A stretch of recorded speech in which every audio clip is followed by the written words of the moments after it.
21वां दिन। मरिया यीशु का शव अपनी गोद में रखती है। शुक्रवार का दिन था, परम पावन दिन और तैयारी का दिन था।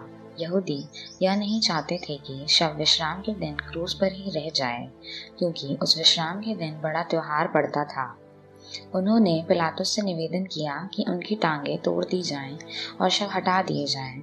इसलिए सैनिकों ने आकर यीशु के साथ क्रूस पर चढ़ाए हुए पहले व्यक्ति की टांगें तोड़ दी, फिर दूसरे की।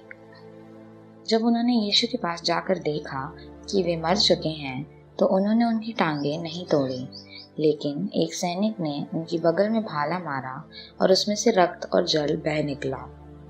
यूहन्ना अध्याय 29 पद संख्या 33 से 34। प्रभु यीशु का प्रिय शिष्य यूहन्ना स्वयं इस तथ्य का साक्षी था और उसका साक्ष्य सच्चा है, जिससे हम भी विश्वास करें।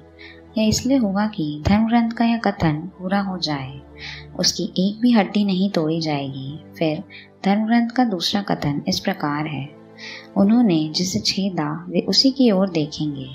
यूहन्ना अध्याय 19 पद संख्या 35 से 37। प्रभु यीशु की मृत्यु के पश्चात भी ऐसा अपमानजनक कार्य देख माता मरिया के दुख की सीमा ना रही। संत बर्नार्ड के कथानुसार मरिया को उस समय ऐसा महसूस हुआ जैसे उनके अपने हृदय में भाला मारा गया। माता मरिया ने भी स्वयं एक दर्शन के समय संत ब्रिजिट से कहा, यदि उस समय दूत मेरी रक्षा नहीं कर रहे होते तो मैं धरती पर गिर पड़ती। लगभग सांझ की बेला में अरिमथिया के यूसुफ और निकोदेमुस नामक यीशु के 2 शिष्यों ने यीशु के शव को उचित रूप से दफनाने का प्रबंध किया। उसका शरीर क्रूस पर से उतारा गया और माता मरिया की गोद में रखा गया। माता अपने लाल को आंसू भरे नैनों से निहारती रही। संपूर्ण विश्व के राजा के सिर पर कांटों का ताज रखा गया था। उसका हृदय, जिससे उसने समस्त मानव जाति को प्यार किया था, भाले से छेदा गया। उसके हाथ, जिनके द्वारा उसने भोजन पर आशीष देकर हजारों को खिलाया था, बड़े बड़े लोहे की कीलों से छेदे गए थे।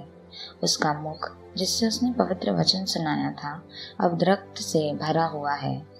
उसकी आंखें, जिससे वह भले व बुरे सभी लोगों को प्रेम भरी दृष्टि से निहारता था, वह रक्त रंजित है।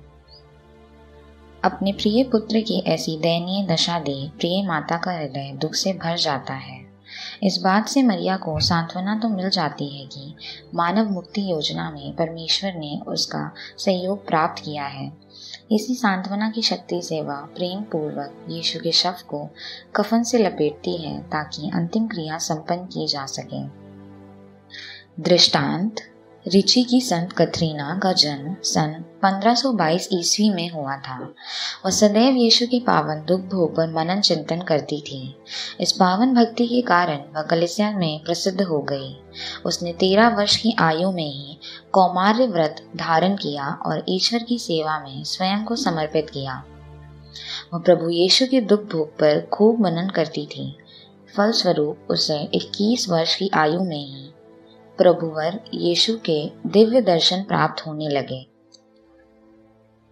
प्रभुवर के दर्शन के समय प्रति गुरुवार के दोपहर के समय वह बेहोश हो जाती तथा शुक्रवार दिन के 4 बजे शाम तक वह इसी अवस्था में पड़ी रहती। इसी अवस्था में उसे प्रभुवर के दुखभोग की प्रत्येक घटना चलचित्र की भांति दिखाई देती थी, जिनका वर्णन वह समीप उपस्थित व्यक्तियों में करती थी। कभी कभी तो वह इन दर्शनों को देख मृत्यु का अनुभव करने लगती। प्रभुवर के दुखभोग का अनुभव तथा दिव्य दर्शनों का प्रतिफल यह हुआ कि उपहार स्वरूप संत कतरीना के शरीर पर यीशु के 5 घाव अंकित हो गए। उसने प्रभु यीशु के लिए बहुत दुख सहन किया। उसका देहांत सन 1589 में हुआ। वह धन्य मरिया के शुद्धिकरण के पर्व पर मसीह की शांति एवं प्रेम में स्वर्ग सिधार गई। अभ्यास। प्रत्येक शुक्रवार को यीशु और मरिया के दुखों पर मनन चिंतन करें तथा संत कतरीना के जीवन का अनुकरण करें।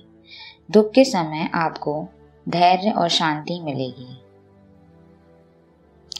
प्रार्थना। हे क्रूसित यीशु, तेरे चरणों पर दंडवत करते हुए हम तुझे तेरी माता के रक्त के आंसू अर्पित करते हैं, जिसने कलवारी की दुखद राह पर बड़ी आत्मीयता एवं सहानुभूति पूर्वक तेरा साथ दिया। हे भले गुरु, तेरे अति पवित्र माता के रक्त रंजित आंसू जो शिक्षा हमें देते हैं, उन्हें हम हृदय की गहराई से ग्रहण करते हैं, ताकि पृथ्वी पर तेरी पावन इच्छा पूरी हो सके तथा स्वर्ग में अनंत काल तक तेरी महिमा एवं गुणगान करने के योग्य बन सके।